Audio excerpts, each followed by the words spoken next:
नमस्ते दोस्तों, आज हम sets, relations and functions start करते हैं जो प्रीवियस ईयर्स आए हुए हैं आरपीएससी में। Question number 1, domain of f x is equals to root two minus x minus one upon under root of 9 minus x square is. इसका domain क्या होगा, आपको इसका डोमेन बताना है। ठीक है, तो इसका आंसर वैसे तो दे रखा है ये -3,2। ठीक है, अब फंक्शन जो है एफ एक्स आपका ये है √2 minus x minus one upon under root 9 minus x square. ठीक है, अब 2 माइनस एक्स जो है इसको ग्रेटर देन इक्वल्स टू आप ग्रेटर देन इक्वल्स टू 0 लिखेंगे। ठीक है, तो x की वैल्यू यहाँ पर क्या आएगी, क्योंकि ये माइनस है तो साइन चेंज हो जाएगा, तो x is less than equals to 2 आ जाएगा। ठीक है, अब 9 माइनस एक्स स्क्वायर भी आपका ग्रेटर देन 0 होना चाहिए, है ना। ये 0 नहीं होना चाहिए, 0 से बड़ा होना चाहिए। तो जब इसको हम सॉल्व करेंगे इस इक्वालिटी को, तो x square minus 9 is less then 0 आ जाएगा। ठीक है, जब आप माइनस का मल्टीप्लिकेशन करेंगे तो इसका साइन चेंज हो जाएगा। फिर जब आप इसको सॉल्व आउट करेंगे तो इसकी जो x की वैल्यू आएगी वो -6 से 3 के बीच में आएगा। तो जो समीकरण फर्स्ट और सेकंड है, यानी इक्वेशन फर्स्ट जो है आपकी ये वाली, और जो सेकंड इक्वेशन है, इन दोनों से, फर्स्ट और सेकंड से x बिलोंग्स टू, जो आपका बिलोंग कर रहा है -3,2 से। ठीक है, जो आपका x है वो बिलोंग क्या कर रहा है -3,2 में। ठीक है, आपका इस तरह से x बिलोंग करेगा, यानी -3 से 2 के बीच में आएगा। 2 जो होगा वो क्लोज इंटरवल आएगा, क्योंकि यहाँ इक्वल्स टू है, और ये इस पर ओपन इंटरवल आ जाएगा। तो इसका आंसर -3,2 हो जाएगा। नेक्स्ट है, in the set of all the straight line lying in a plane the relation defined by mutually perpendicular is. अगर in a set of straight line, अगर हम स्ट्रेट लाइन की बात करें जो कि एक प्लेन में लाया करता है, जो रिलेशन डिफाइन होगी म्यूचुअली परपेंडिकुलर के लिए, तो म्यूचुअली परपेंडिकुलर के लिए कौन सी रिलेशन डिफाइन होगी, तो वो जो रिलेशन डिफाइन होगी वो सिमेट्रिक रिलेशन डिफाइंड होगी। ठीक है, तो जो रिलेशन डिफाइन होगी आपकी वो सिमेट्रिक रिलेशन डिफाइन होगी म्यूचुअली परपेंडिकुलर के लिए। Question number 3, the domain of function f x is equals to 1 upon under root of x minus mod of x, where mod of x greatest integer function दे रखा है, sorry यहाँ पे greatest integer function है ना। तो इसकी आपको डोमेन बतानी है। तो इसकी डोमेन निकालने के लिए आपको क्या करना पड़ेगा, आपको पता है अगर यहाँ पर x 0 के इक्वल हो गया, ठीक है, तो ये नॉट डिफाइंड हो जाएगा। इसीलिए यहाँ पर जो फंक्शन है उसकी वैल्यू नॉट इक्वल्स टू 0 होनी चाहिए, है ना। यहाँ जो फंक्शन है आपके पास 1 upon under root x minus greatest integer function, यहाँ x minus greatest integer function is not equals to 0 होना चाहिए। 0 के इक्वल नहीं होगा, या तो ग्रेटर देन 0 होगा। ठीक है, तो ग्रेटर देन 0 होगा तो x जो है वो इंटीजर के को बिलोंग नहीं करता, क्योंकि ये 0 इसके अंदर इंक्लूड नहीं आ रहा। तो x जो है यहाँ पर आपके पास greater than greatest integer function आ जाएगा। ठीक है, तो यानी कि जो सेट ऑफ रियल नंबर्स है उसमें से आपको इंटीजर्स को हटाना पड़ेगा, वही इसकी क्या हो जाएगी डोमेन, तो r माइनस जेड आ जाएगी। क्वेश्चन नंबर 4 जो है, टू फाइनाइट सेट दे रखे आपको a और b have a m and n element respectively if the total number of subsets of the first set a is 12। अगर पहले के टोटल नंबर ऑफ सबसेट्स आपको दे रखे हैं वो है 12, then the total number of subsets of the second set, तो second set के टोटल नंबर ऑफ सबसेट्स क्या हो जाएंगे, then m comma n is equal to, तो m कॉमा n किसके इक्वल हो जाएगा, तो देखिए number of elements in a आपके पास क्या दे रखे हैं, m दे रखे हैं। Number of elements in b आपके पास क्या दे रखे हैं, n दे रखे हैं। ठीक है, तो 2 की power m is equal to 2 की पावर n प्लस 12। ठीक है, तो m comma n is equal to आपके पास क्या जाएगा 4,2 आएगा, है ना, क्योंकि यहाँ 2 की पावर m जो है वो इक्वल हो जाएगी 2 की पावर n प्लस 12 के इक्वल हो जाएगी, क्योंकि इसमें बोला है कि a से 12 ज़्यादा है। ठीक है, तो इसलिए 12 ऐड करा है इस पर हमने, फिर 2 की पावर n माइनस 2 की पावर n 12 हो जाएगा। इस तरह से जब इसको आप सॉल्व करोगे तो यहाँ पर आपका जो m और n की वैल्यू आएगी, m कॉमा n वो आपकी इक्वल हो जाएगा 4,2 के। Question number 5, if the function f x is equals to log of x plus under root 1 plus x square is 1 and onto function, अगर ये 1 ऑन टू है तो हमें एफ इनवर्स एक्स निकालना है, तो 1 ऑन टू है अगर फंक्शन तो एफ इनवर्स एक्स निकालना है। तो आपके पास एफ एक्स की वैल्यू दे रखी है x plus under root one plus x square, तो हम इसको लिख सकते हैं e to the power y, ठीक है, x plus under root of one plus x square. अगर हम इसको वाई मान ले तो फंक्शन को, है ना, ठीक है। तो फिर ये जो वैल्यू आएगी आप जब इसको उलट दोगे,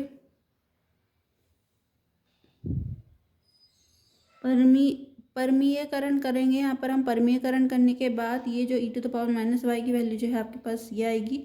और जब आप फर्स्ट और सेकंड इक्वेशन को सॉल्व करोगे तो जो आपके पास एफ इनवर्स की वैल्यू आएगी वो e to the power x minus e to the power minus x upon two, यानी कि ए इसका आंसर होगा।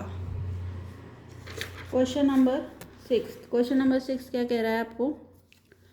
क्वेश्चन नंबर 6 कह रहा है कि अगर एस आपके पास A B C D E है, देन जो टोटल नंबर ऑफ सबसेट्स होंगे एस के which contain the element c but not d, है ना। अगर A B C D E आपके पास जो है टोटल नंबर ऑफ सबसेट्स दे रखे हैं, तो विच कंटेन द एलिमेंट सी, जो कि सी एलिमेंट कंटेन कर रहे हैं पर डी को नहीं कर रहे हैं, वो कितने होंगे? तो वो जो होंगे आपके पास वो 8 आ जाएंगे, ठीक है। जो total number of subsets of S के विच कंटेन्स एलिमेंट सी, जो कि सी के एलिमेंट को कंटेन कर रहे हैं पर डी के एलिमेंट्स को कंटेन नहीं कर रहे। Question number 7, period of the function f x is equal to sine 5x upon 3 plus cos 3x upon 7 plus tan 2x upon 7, है ना। जो पीरियड ऑफ फंक्शन हो जाएगा आपके पास वो क्या हो जाएगा? जो पीरियड ऑफ फंक्शन है आपके पास 5x sine 5x upon 3 plus cos 3x upon 7 plus tan 2x upon 7, period of function यहाँ पर आपका जो है वो 42 पाई आ जाएगा, ठीक है। इसमें जो पीरियड होगा वो आपका 42 पाई आएगा आंसर। इसका सॉल्यूशन आप देख सकते हैं। क्वेश्चन नंबर 8 पे आते हैं हम। लेट आर आपके पास 3,3 6,6 9,9 12,12 and 6,12 3,9 3,12 and 3,6 be a relation on a set ए। अगर सेट ए में आपके ये रिलेशंस दे रखे हैं, ठीक है, 3 6 9 12, देन द रिलेशन आर, तो आर रिलेशन में क्या होगा, ठीक है। तो आर रिलेशन जो है आपकी वो जो होगी यहाँ पर वो रिफ्लेक्सिव और ट्रांजिटिव आएगी, ठीक है। यहाँ जो रिलेशन आ रही है आपकी वो रिफ्लेक्सिव और ट्रांजिटिव आ रही है, ठीक है। कैसे आ रही है भाई? आपकी जो ए आपको सेट ये दे रखा है, आर रिलेशन आपको ये दे रखी है, ठीक है। जो ए होगा वो बिलोंग करेगा, अगर हम एक स्मॉल ए लेते हैं जो कि ए को बिलोंग करता है, तो ए कॉमा ए जो है वो बिलोंग्स करना चाहिए आर को, ठीक है। हमें यहाँ पर हम रिफ्लेक्सिव और ट्रांजिटिव दोनों बताएंगे, ठीक है। तो ये स्वतुल्य है ना, ठीक है, यानी कि ये रिफ्लेक्सिव है, क्योंकि ए जो है आपका यहाँ पर सॉल्यूशन में अगर हम देखें तो ए यहाँ पर बिलोंग कर रहा है कैपिटल ए को, ठीक है। और ए कॉमा ए भी बिलोंग करेगा कैपिटल ए को, भाई 3,3 6,6 9,9 ये सब बिलोंग कर रहे हैं कैपिटल ए को ही बिलोंग कर रहे हैं, ठीक है। तो यहाँ पर ये रिफ्लेक्सिव है। फिर यहाँ पर हम बात करते हैं सममिति की। सममिति यानी कि सिमेट्रिक की। सिमेट्रिक में क्या होता है, अगर 6,12 बिलोंग कर रहा है रिलेशन आर को तो 12,6 भी करना चाहिए, पर यहाँ 12,6 नहीं कर रहा है, तो ये क्या हो जाएगा, ए कॉमा बी बिलोंग कर रहा है तो बी कॉमा ए भी करना चाहिए, बट यहाँ नहीं है, तो इसीलिए यहाँ पर हम कह सकते हैं कि ये सिमेट्रिक नहीं है, ठीक है। रिफ्लेक्सिव है, सिमेट्रिक नहीं है। अब हम बात करते हैं ट्रांजिटिव की। ट्रांजिटिव के लिए आर संक्रामक संबंध है, ठीक है। इसमें दे रखा है कि ये जो है ट्रांजिटिव है, तो इसलिए ट्रांजिटिव हो जाएगी, ठीक है। तो इसका आंसर जो रहेगा रिफ्लेक्सिव एंड ट्रांजिटिव हो जाएगा। क्वेश्चन नंबर 9 अगर हम देखें, इसमें और ऑप्शन ये दे रखे थे ऊपर। 9 अगर हम बात करें, for x belongs to R let function जो है एफ एक्स आपके पास x³ plus 5x plus 1, then अगर आपका x जो है वो r को बिलोंग कर रहा है, तो जो फंक्शन आपको दे रखा है f x is equals to x³ plus 5x plus 1, ये जो फंक्शन है ये क्या होगा आपका, ये फंक्शन आपका f11 हो जाएगा एंड ऑन टू बोथ, ठीक है। जो फंक्शन f है वो आपका 1 भी हो जाएगा और ऑन टू भी हो जाएगा, बोथ इन आर, ठीक है। F is a function one function as well as onto function both in R. ठीक है। क्वेश्चन नंबर 10 पे आते हैं हम। Which of the following is an odd function. आपको बताना है कि ऑड फंक्शन कौन सा है। तो ऑड फंक्शन इनमें से कौन सा आएगा। इन फंक्शनों में से जो ऑड फंक्शन है आपका वो है e to the power x plus one upon e to the power x minus one. क्यों, क्योंकि यहाँ एफ ऑफ एक्स जो है आपका माइनस एक्स रखने पर माइनस ऑफ एफ एक्स आ रहा है। ठीक है। एफ ऑफ माइनस एक्स रखने पर जो है आपका f of minus of f x आ रहा है, जबकि यहाँ पर अगर आप एफ ऑफ माइनस एक्स रखोगे तो वो एफ एक्स के इक्वल आएगा। ठीक है। यहाँ पर भी एफ ऑफ माइनस एक्स रखने पर एफ एक्स के इक्वल आएगा, है ना। तो इसीलिए ये फंक्शंस जो हैं आपके, इसमें इसका आंसर डी हो जाएगा, ऑड फंक्शन। Question number 11। अगर ए आपको दे रखा है 1 2 3, बी आपको 3,4 दे रखा है, सी 4 5 6 है, देन जो ए क्रॉस बी है intersection of A cross C वो क्या होगा। ए आपको 1 2 3 दे रखा है, ठीक है। बी आपको 3 4 दे रखा है, तो सी जो है 4 5 6 दे रखा है। तो यहाँ पर आपको बताना है कि A cross B intersection A cross C क्या होगा। तो यहाँ पर जो A cross B intersection A cross C जो, ठीक है, तो A cross B intersection A cross C की अगर हम बात करें तो ये क्या हो जाता है आपका ए क्रॉस बी इंटरसेक्शन सी, ये इक्वल हो जाता है। ठीक है। तो ए आपको एलिमेंट दे रखा है 1 2 3 और बी इंटरसेक्शन सी आपको आप निकाल सकते हो, जो कि 3 5 आपकी क्या आ जाएगा 3 और 4 है, यहाँ पर यहाँ 4 है। तो इन दोनों में जो कॉमन एलिमेंट आ रहा है वो सिर्फ 4 आ रहा है। ठीक है। तो 1 2 3 को जब 4 से 1 का 4, 2 से 4 और 3 से 4, तो 3 एलिमेंट इसमें पॉसिबल होंगे, तो ये इसका आंसर हो जाएगा। तो आपको ये पता होना चाहिए कि ए क्रॉस बी जो है उसको आप ऐसे लिख सकते हो, A cross B intersection C. ठीक है। Question number 12। Under the relation S x y, if x y is irrational for all x y belongs to R, then. ठीक है। अगर इस रिलेशन की हमें बात करें तो अगर एक्स वाई इरेशनल है, एक्स वाई बिलोंग कर रहा है आर को, देन जो एस है, एस आपका क्या हो जाएगा, वो जो है आपका सिमेट्रिक हो जाएगा। ठीक है। यहाँ जो रिलेशन आपका आएगा वो सिमेट्रिक हो जाएगा। ओके। नेक्स्ट क्वेश्चन पे आते हैं हम। Question number 13। पी एक्स अगर एक पावर सेट दे रखा है एक्स इज इक्वल्स टू 0 5 और 5, ठीक है, देन इनकरेक्ट स्टेटमेंट आपको बताना है इनमें से इनकरेक्ट स्टेटमेंट कौन सा है। तो इनकरेक्ट स्टेटमेंट यहाँ ये है। देखिए 5 जो है वो पी एक्स को बिलोंग करेगा, बिल्कुल करेगा। ये वाला 5 भी पी एक्स को ही बिलोंग कर रहा है और ये वाला 5 भी पी एक्स को बिलोंग कर रहा है, लेकिन 0 जो है यहाँ पर पी एक्स को बिलोंग नहीं कर, इस पावर सेट को बिलोंग नहीं कर रहा है। ये सेट एक्स को बिलोंग कर रहा है लेकिन पावर सेट एक्स को बिलोंग नहीं कर रहा, तो ये स्टेटमेंट यहाँ फॉल्स है। क्वेश्चन नंबर 14 पे आते हैं हम। क्वेश्चन नंबर 14 क्या कर रहा है, which of the following is not a D Morgan's law, है ना। विच of the following is not a D Morgan's law, इनमें से कौन सा डी मॉर्गन्स लॉ नहीं है। ठीक है। इनमें से कौन सा आपका डी मॉर्गन्स लॉ नहीं है, तो आपको ये बताना है। तो डी मॉर्गन्स लॉ जो नहीं है वो डी है। देखिए ए यूनियन ए का कॉम्प्लीमेंट आपका ए के कॉम्प्लीमेंट के इक्वल होता है। A union B union C का जो कॉम्प्लीमेंट है वो A complement intersection B complement intersection C complement के इक्वल होता है। ठीक है। और ए इंटरसेक्शन बी का complement A complement union B complement के इक्वल होता है। तो ए यूनियन बी का कॉम्प्लीमेंट जो है A complement union B complement के इक्वल हो जाएगा। ठीक है। क्वेश्चन नंबर 15 पे आते हैं हम। ये नहीं, तो ये वाला जो है ये कोई डी मॉर्गन्स लॉ नहीं होता, कि गलत है। A complement union B complement आता है, यूनियन यूनियन नहीं होता। क्वेश्चन क्या कह रहा है, for any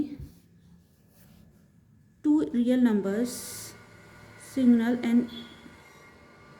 N a relation R is defined as follows. तो रिलेशन आर आपका इस तरह से डिफाइंड है, तो ये रिलेशन आर क्या होगा आपका, यहाँ ये इक्वलेंस रिलेशन होगा इसके लिए। ठीक है।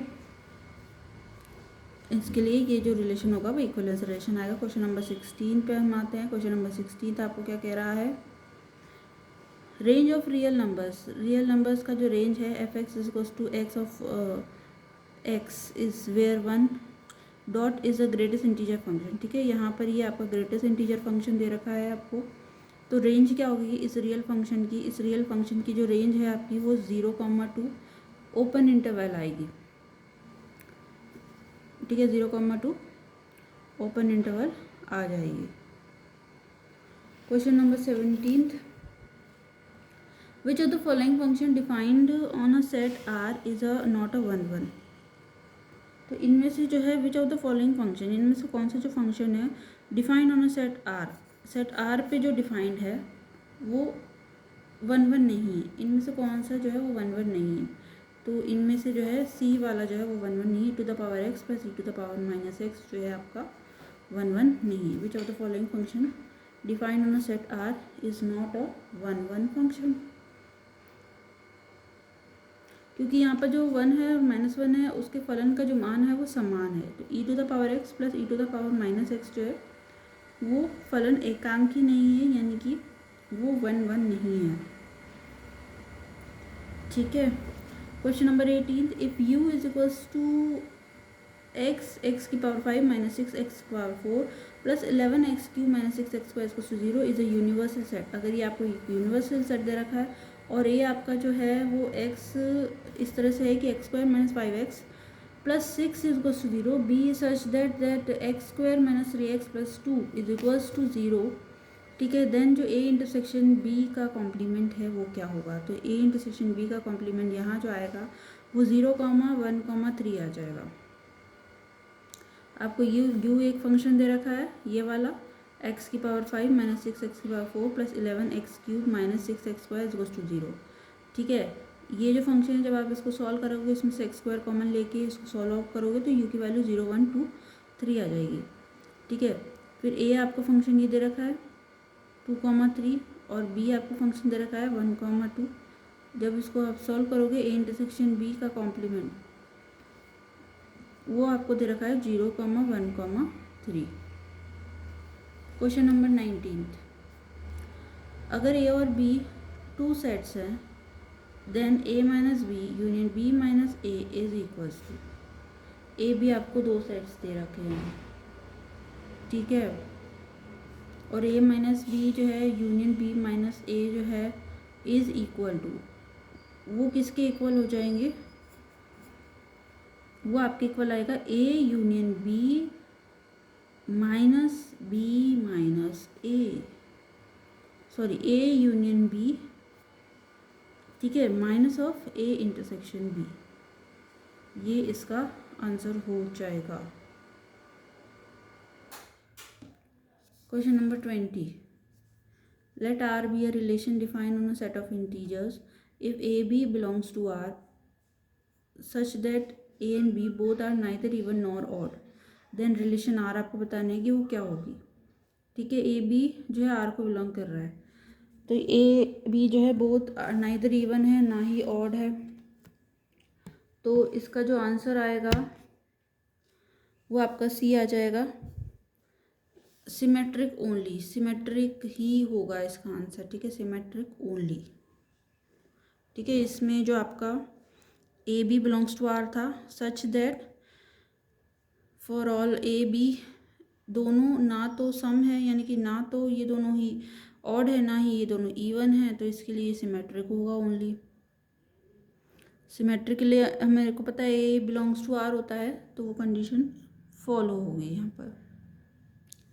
Question number 21, a set contains 2n plus 1 elements, the number of subsets of this set which contain more than n elements is, ठीक है। अगर एक सेट है जो कि कंटेन कर रहा है आपका 2n plus 1 एलिमेंट्स, ठीक है, अगर वो 2n plus 1 एलिमेंट्स कंटेन कर रहा है, ठीक है, जो नंबर ऑफ सबसेट्स होंगे of this set which contains more than n elements is, अगर आपका एक सेट है जो कि कंटेन कर रहा है 2n plus 1 एलिमेंट्स को, ठीक है, एक सेट है जो कंटेन कर रहा है 2n plus 1 एलिमेंट्स को, है ना, तो जो नंबर ऑफ सबसेट्स होने जाएंगे इस सेट के जो कि कंटेन कर रहे हैं मोर देन n एलिमेंट्स, तो वो क्या हो जाए 2 × 2 की पावर n होता है, ठीक है, ये फॉर्मूला होता ही है, डायरेक्टली याद कर लें। क्वेश्चन नंबर 22, अगर आपको f एक मैपिंग दे रखी है R से R में ठीक है, इस तरह से डिफाइन है by the function f x x square plus 4x minus 8। Then जो एफ इनवर्स -3 है वो क्या होगा, उसकी वैल्यू क्या हो जाएगी, तो उसकी वैल्यू यहाँ पर 1,5 आएगी। जब आप एफ इनवर्स 3 निकालोगे, ये देखिए एफ एक्स आपको x square plus 4x minus 8 दे रखा है, तो जब आप एफ इनवर्स ऑफ 3 निकालोगे तो x square plus 4x minus 8 जो है इसमें सॉल्व करोगे, इसको पुट करके तो -3 आएगा।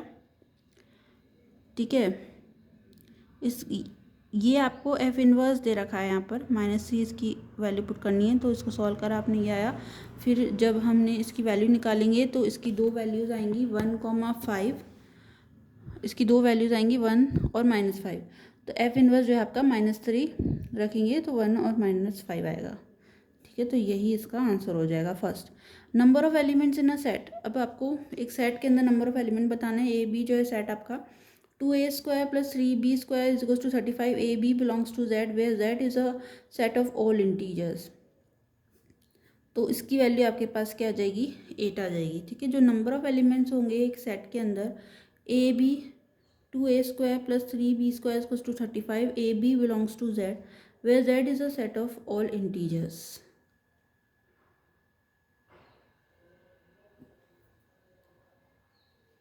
अगर ए बी हम ले लेते हैं, जहाँ 2a² + 3b² = 35 आपको दे रखा है, ए बी जो है वो जेड को बिलोंग कर रहे हैं।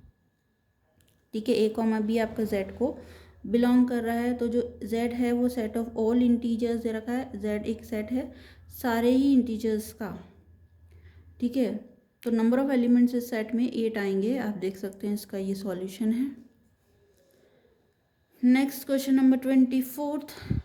अगर ये आपका 1,4 दे रखा है, बी 2,3 दे रखा है और सी जो है 3,5 दे रखा है, A cross B intersection A cross C is equal to,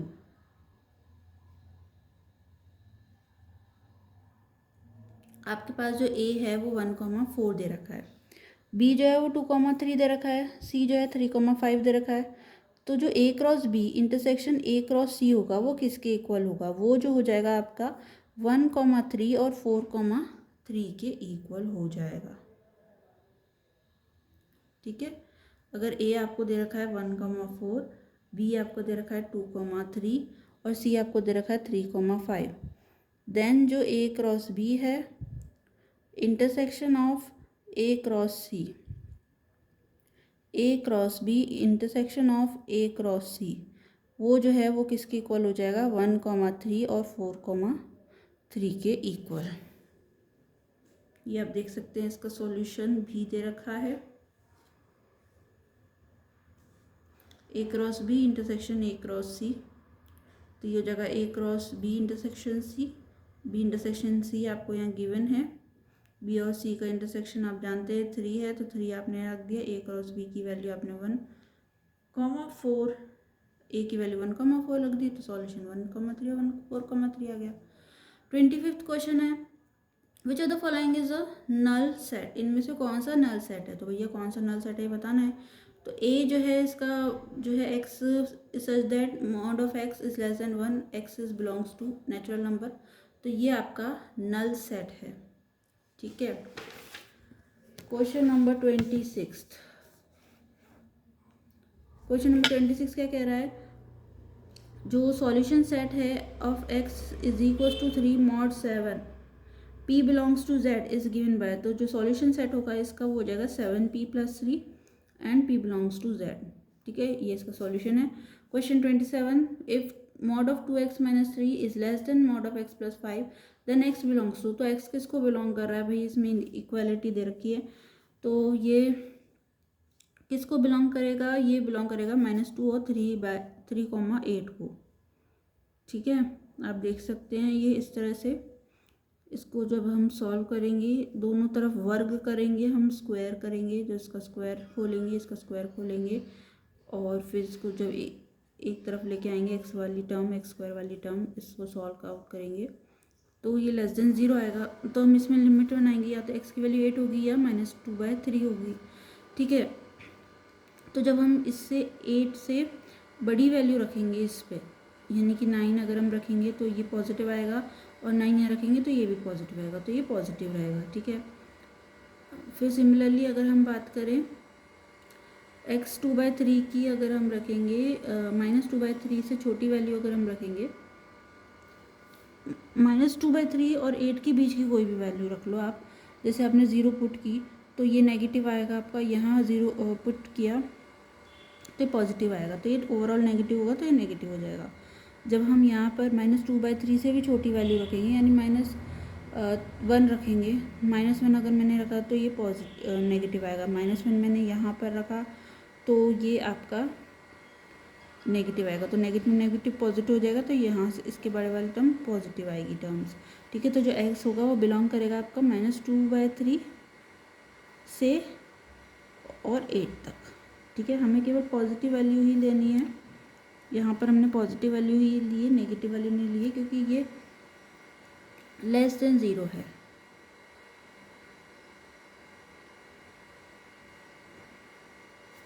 तो हमने यहाँ जो वैल्यू आएगी वो -2/3 से लेकर 8 आ जाएगी। ओपन इंटरवल आएगा, यहाँ पर पॉजिटिव और यहाँ पर पॉजिटिव है। ठीक है, क्वेश्चन नंबर 28 पे आते हैं। क्वेश्चन नंबर 28 कह रहा है, for the real numbers x and y we write x R y, x² - y² plus √3 is an irrational number, then the relation r is. अगर रियल नंबर्स हमें x y ले रहे हैं, हम राइट इस तरह से करें, x² - y² प्लस √3 एक इरेशनल नंबर है, तो जो रिलेशन r है वो यहाँ पर क्या होगी, रिफ्लेक्सिव आएगी। ठीक है, r जो रिलेशन है जब आप इसको सॉल्व करोगे तो वो आपकी रिफ्लेक्सिव आएगी। ये इसका सॉल्यूशन है। Question number 29, if function f from the set of natural numbers to integers is defined by. अगर एक फंक्शन f आपको दे रखा है सेट ऑफ नेचुरल नंबर से टू द इंटीजर्स, वो इस तरह से डिफाइन है आपका n-1 टू, जहाँ n ऑड है और जब n इवन है तो वैल्यू ये है, तो जो फंक्शन होगा वो आपका 1 और ऑन टू दोनों ही होगा। इसके अंदर जो फंक्शन आएगा वो आपका 1 और ऑन टू दोनों ही आएगा। क्वेश्चन नंबर 30, क्वेश्चन नंबर 30 क्या कह रहा है, in a school out of the 50 students 25 have the scooters and 35 cycles of the coming, तो 25 जो है वो स्कूटर है और 35 जो है साइकिल्स हैं। ठीक है, for coming then the number of student who have a scooter and cycle both, जो जिनके पास स्कूटर साइकिल दोनों हैं वो कितने हैं। तो ठीक है, आप देख सकते हैं कि यहाँ पर 50 टोटल बच्चे हैं, 25 जो है स्कूटर से आ रहे हैं, तो 25 स्कूटर से आ रहे हैं और 35 जो है वो साइकिल से आ रहे हैं।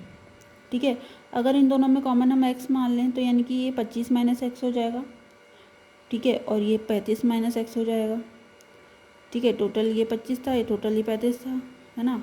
तो हमें यहाँ निकालना क्या है, number of student who have a scooter and cycle both, तो जिनके पास स्कूटर साइकिल दोनों हैं, भाई जिसके पास स्कूटर भी है और साइकिल भी है, तो जो दोनों है तो दोनों को ऐड कर देंगे हम, और टोटल कितने हैं 50, तो x की वैल्यू यहाँ पर क्या आ जाएगी 10 आ जाएगी। क्वेश्चन नंबर 31, क्वेश्चन 31 क्या कह रहा है कि अगर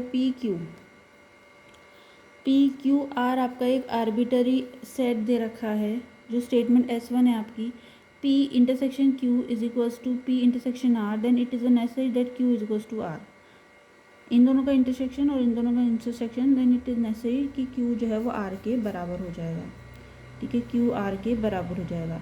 सिमिलरली P प्लस Q जो है P प्लस R दे रखा है, देन इट इज़ नेसेसरी कि Q जो है वो R के बराबर हो जाएगा।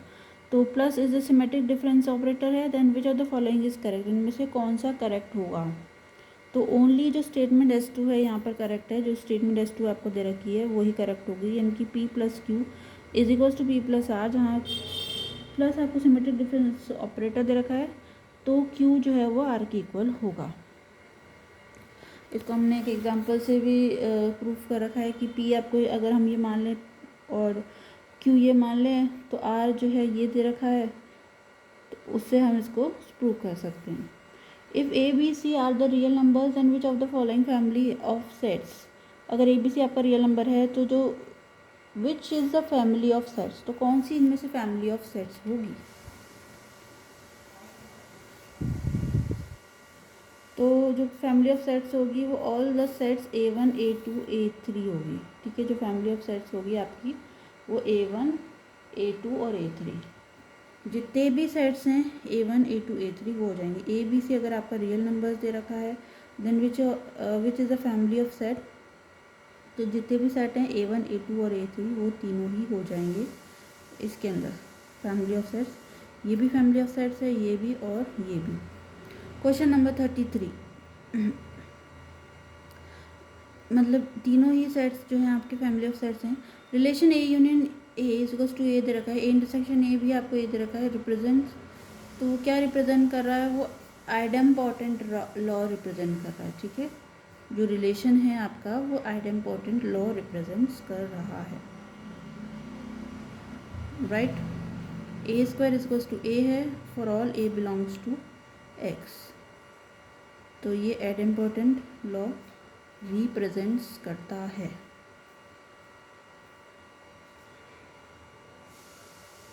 Next question number 34, for any two real numbers A and B we define A R B if sine square A plus cos square B is equals to 1 then the relation R।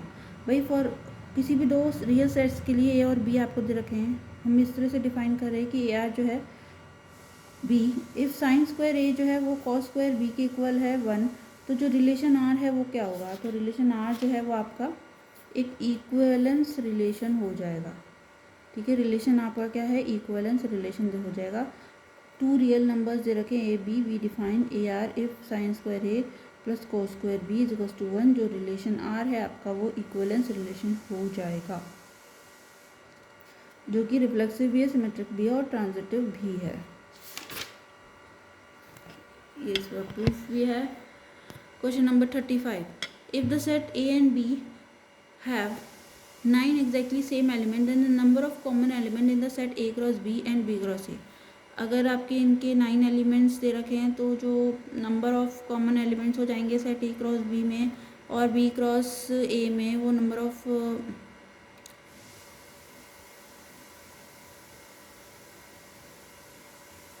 Common elements आपके क्या हो जाएंगे यहाँ पर, वो 9n square हो जाएगा, ठीक है। 9 स्क्वायर यानी कि 81 आएगा। नेक्स्ट क्वेश्चन नंबर 36, अगर आपके पास A B C एक सेट्स दे रखा है तो R1 जो है A minus B minus C is equals to A minus C minus B minus C, R2 जो है A minus B minus C is equals to A minus C minus B, R3 आपका जो दे रखा है A minus B minus C is equals to A minus B union C, then which of the following statement is correct. तो इनमें से कौन सा करेक्ट है, तो डी करेक्ट है। जो R1 है, R2 है, R3 है, वो तीनों ही ट्रू होंगे। R1 भी ट्रू है, R2 भी ट्रू है और R3 भी ट्रू है, ठीक है, तीनों ही ट्रू है इसके अंदर। Question number 37, AF1 plus x plus B F of 1 plus x की power minus 1 is equals to x, A is not equals to B, then F2 equals to, तो F2 की वैल्यू यहाँ पर आपकी B के इक्वल है 2a plus B slash 2a square minus B square.